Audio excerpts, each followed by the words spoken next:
Hey guys, and welcome to a brand new episode of a show that I never really deemed dead. I never canceled it or anything like that. I just kind of put it on a hiatus. It's a little show I like to call Halftime, and if you are not familiar with this show or you're new to the channel, a real quick rundown of what this show is basically I play the first half hour of a brand new video game, and then I kind of like give my impression on it after that first half hour. And depending on the game, that can change, okay? So if it's like a single-player game, and I know it's a single-player game, or it's a game that has a single player, I'll do it that way. If it's a game like, you know, a MOBA, or an MMO, or in this case, you know, Recon Wildlands, it's really open world and expansive and mostly considered online. I'll tend to do this sort of thing where I do a little bit of a voiceover over the action and whatnot, and you know, cut it down from a half hour to about between 8 to 15 minutes, give or take. So that's what this show is, and I haven't done one in a while, but I figured this was as good a time as any to do one because I just played Ghost Recon Wildlands Open Beta, and I have a few things to say about it.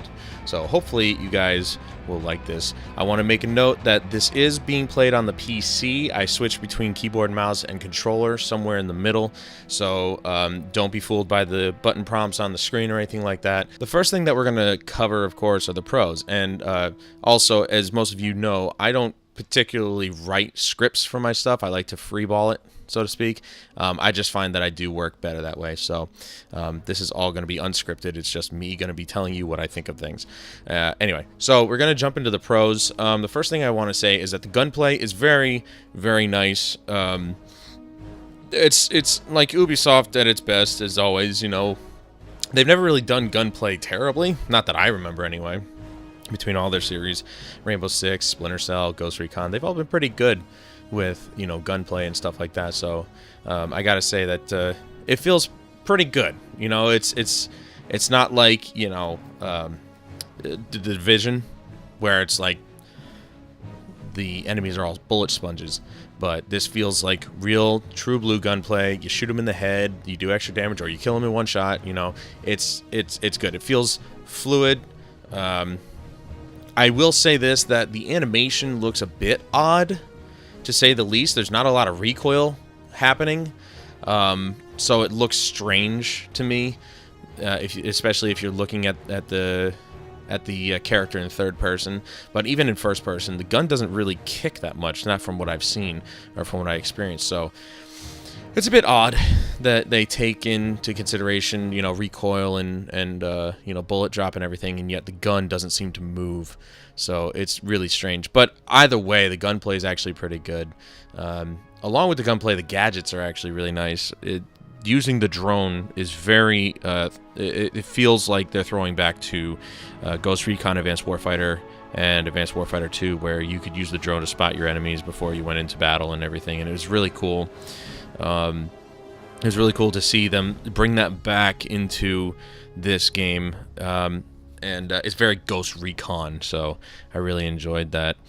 The voice acting, I think, is actually pretty good. It's not the best, but I don't think, personally, you know, after Ghost Recon Future Soldier, not a lot of people had a lot of faith in Ubisoft to produce a decent story.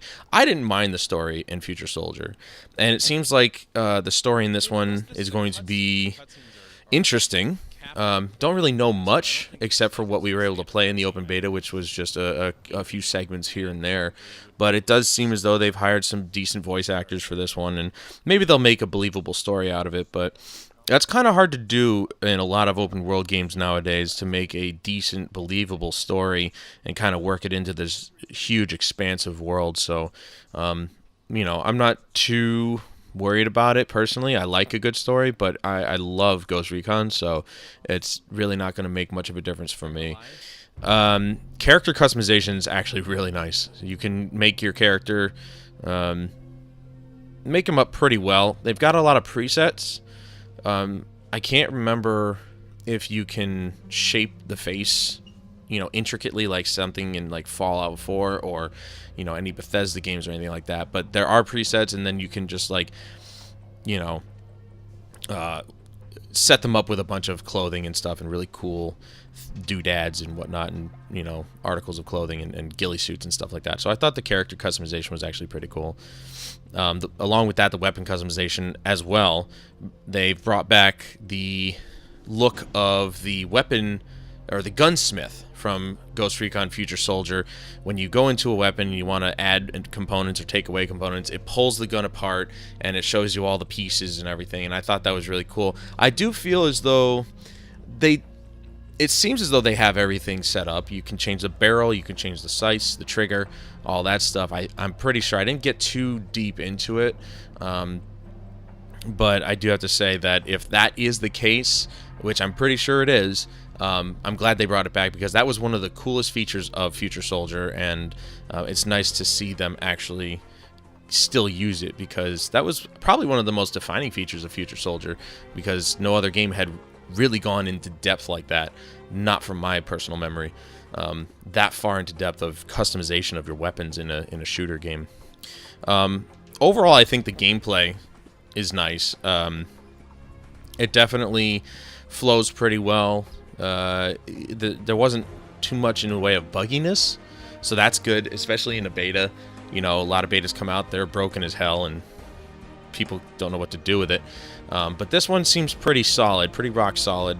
In terms of gameplay, you go into a village that you're looking to either gather intel from or liberate or something of that nature, and everything kind of just flows. You go in there stealthily, or you go in there guns blazing, and either way, it's just things work, and it's really nice. It's nice fluid motions, going from standing to crouch to prone, using your environment for cover and stuff like that. All the gameplay just feels really good, so I'm really happy to see that in the beta they got that stuff down.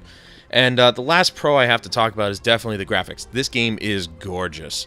It is a beautiful piece of art, and to have the game look this good in a world this enormous is absolutely a plus in my book. I gotta say, I don't know what they did between The Division and Ghost Recon, but they've made the game look even better, probably using a very similar or the same engine. It's just nice to see them take the idea and again expand upon it and make it look just like an amazing piece of work. The god rays were the lighting, the god rays, the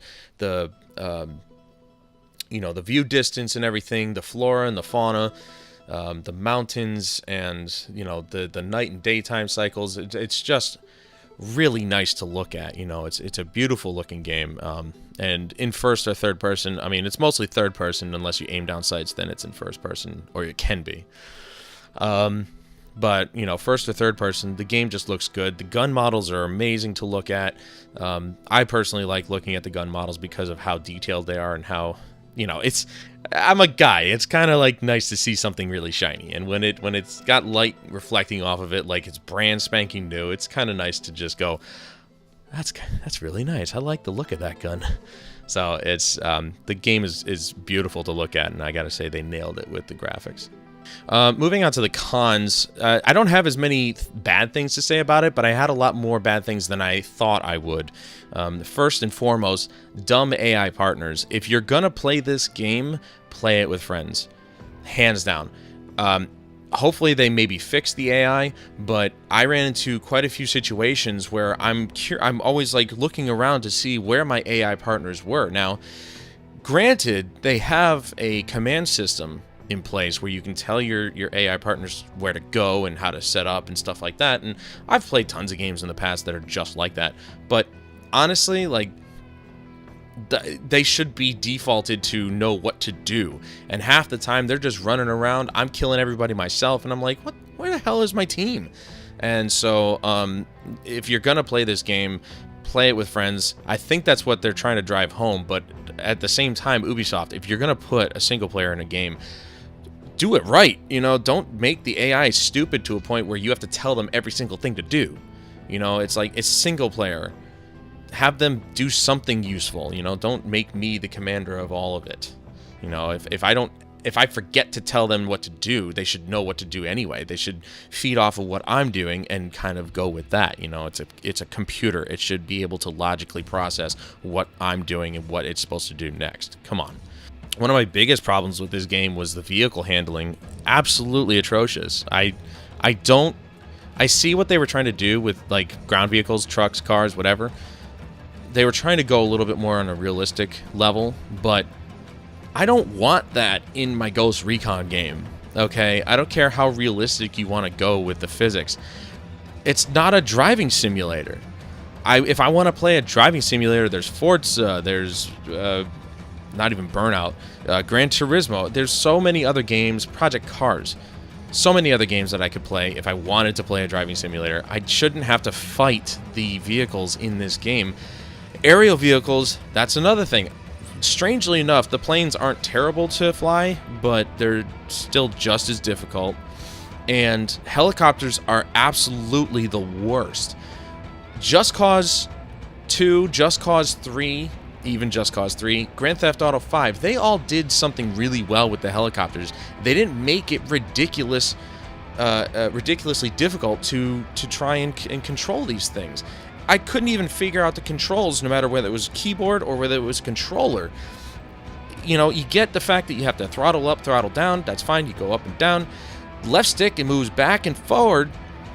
But the problem is that if you keep holding forward while you're throttling up so you can go, the helicopter starts to take a dive. So at some point, you have to work out this weird mechanic where you get the helicopter going to a certain speed, and then you have to let go of forward. But if you let go too fast, it'll swing backwards and you'll just slow right back down again. So it's like you have to ease off the left stick while holding the throttle in order to just go. Otherwise, you're just going to dive right into the ground, and I can't stand that. It's absolutely awful, and they need to fix that. This doesn't need to be a chore to fly a freaking helicopter. I don't get it. It should have been made easier, and if they need any kind of like ideas, go look at the games that I listed. Just Cause 2, Just Cause 3, Grand Theft Auto 5. Strangely enough, they all got it right, and I don't know what you were doing, Ubisoft, what you were thinking when you made this. Another thing too is the freaking helicopters with the miniguns. Where's the reticle? How am I supposed to aim that thing? I immediately just got out of the helicopter. I'm like, I can't even, how am I supposed to shoot a target with this? I can't even balance the damn chopper. So I don't know. Just had to, it's something that needs to be fixed. The vehicle handling of everything in there needs to be fixed. The progression tree, it took me a second, okay, it took me a second to figure out how it works and everything. I'll admit that, obviously. I'm not perfect. I'm not a pro gamer. But, you know, it took me a second, and it's going to lead into my next point, is that it wasn't mentioned in the tutorial as to how any of that worked. Nothing was mentioned. And I figured it out eventually by kind of like putting 2 and 2 together. So, I'm fine now, but anybody who's not familiar with the series or not familiar with these types of games is going to be confused as hell, because none of this stuff was covered in whatever small tutorial that they have in this game. I'm hoping in the full release there'll be like a full-on tutorial. Since this is the beta, we started in a very, you know, middle part of the game, so more than likely they're going to have something put together by the time of release. But the progression tree was a nightmare to figure out until I kind of like tried to just piece things together myself. There were these items that you have to gather, and none of those items were ever mentioned, you know, as to what they were. I had to figure it out by looking at the map and saying, oh, okay, so I have to go here, get this in order to get this, and then I have to have this many skill points for this particular skill. At first, I thought the progression tree was like basically telling me what I could and couldn't actually upgrade. I was like, I want this upgrade, but I can't get it because it won't let me. And I hadn't noticed until later on that, oh, I need that many skill points. And so, again, none of this was explained. And I know I'm stupid sometimes, but that's going to really destroy some people if they're not aware of, like, if they're not made aware as to how the system works, you know. It's not like we haven't seen a system like this before, but it could really help a lot if you were to explain it even just a little bit. You know, you went out of your way to explain how to shoot a gun or take cover. You might as well go the full distance and just explain how the progression tree works, because that was the biggest pain in the ass. And the last thing I have to touch on with the cons is really just for PC side of things is, as beautiful as the game looks, it runs like garbage.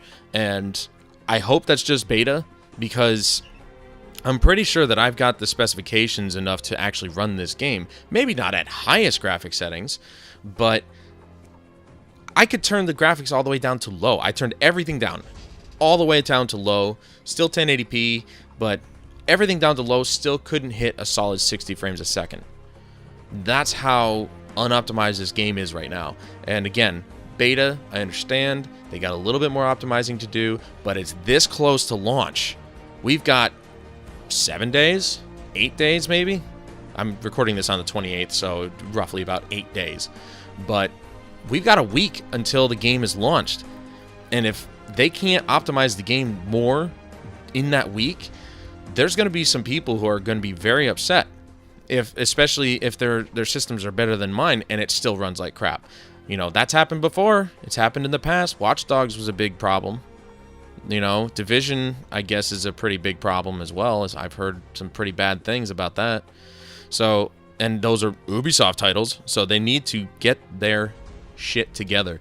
We can't have an unoptimized game being released again. This has got to stop. But that's actually pretty much it. That brings everything to a close. I don't know if you guys agree with me. Again, this is just beta, so it's still a work in progress. They got another week to get some of this stuff ironed out. Obviously, the optimization is a big thing. You know, I'll take the dumb AI partners, the vehicle handling, and the bad progression tree and tutorials any day of the week over, you know, decent optimization. But if we got all those plus poorly optimized game, I can't say that I'm going to be happy, and I can't say that I'll grab this game right off the shelf. You know, it's just not going to happen. I'm not going to be happy, and I'd really like to. I was really hoping. I love Ghost Recon. They've had 5 years since the last game, and I really love Ghost Recon. And they need to nail this for me. But judging by what I played in the beta, I'm disappointed a little bit more than I wanted to be. But you know, basically, and if you heard me, I referenced Division a lot. Just take a look at the game. It's Division with a bigger world. That's basically what this is boiling down to. It's the Division with a much bigger world. And I don't care what anybody says. You look at that footage and you see Division. Probably what the Division should have been. You know, to be completely honest. So, I don't know. That's what I see. That's why I was comparing it to the Division, because it looks like the Division. But it's Ghost Recon. I do kind of wish that they maybe came up with something a little bit different. I've always liked Ghost Recon and, you know, Rainbow Six and, you know, Splinter Cell, because they've all been different in their own way. Yes, they're all shooters, but they've had something about them that have always separated them from one another. And Ghost Recon had that special something. It always felt like Ghost Recon. This just feels more like the same thing. You know, Rainbow Six Siege, completely different game from the prior titles, and it's an awesome game. I'm so happy that they did really well with Siege.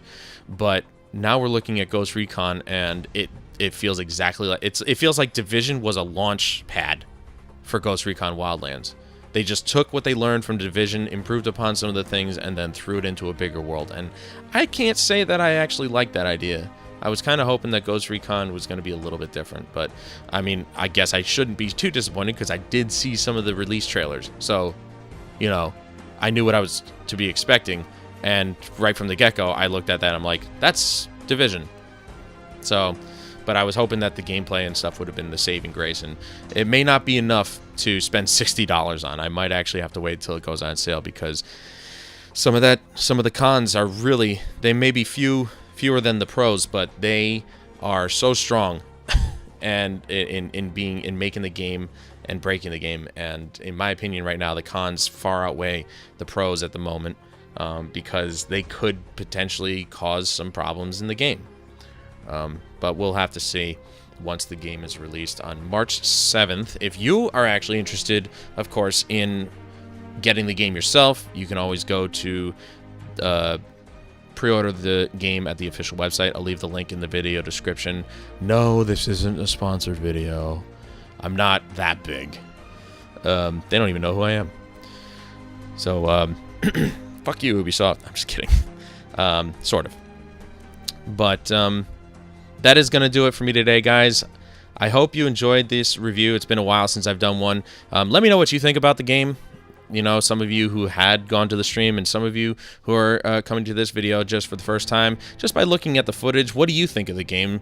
Do you feel as though it's very Division-like, or do you think maybe Ghost Recon has a little something more to offer than just running around and doing missions all the time? Because a lot of people have told me that that's what's going to make or break the game, is if the missions are repeatable and they're completely repetitive, then they may not even bother picking it up. And, of course, if you're new to the channel, you can check out all my other videos. I got tons of content going up all the time. So I'm sure there's something on this channel that you can find that you actually like. And, you know, check out all the other episodes of Halftime. It's been a while, again, and they're about, you know, they're older games, but hey, you can get, if you haven't gotten one of the games that I've actually put in an episode, maybe you can find one that you're looking to get and see what I think about it, and get another opinion based on what I've done. And so, you know, and of course, if you are new, don't forget to subscribe. But until next time, guys, I'm Adam Wolf. This is Ghost Recon Wildlands, and I'll see you guys in the next one.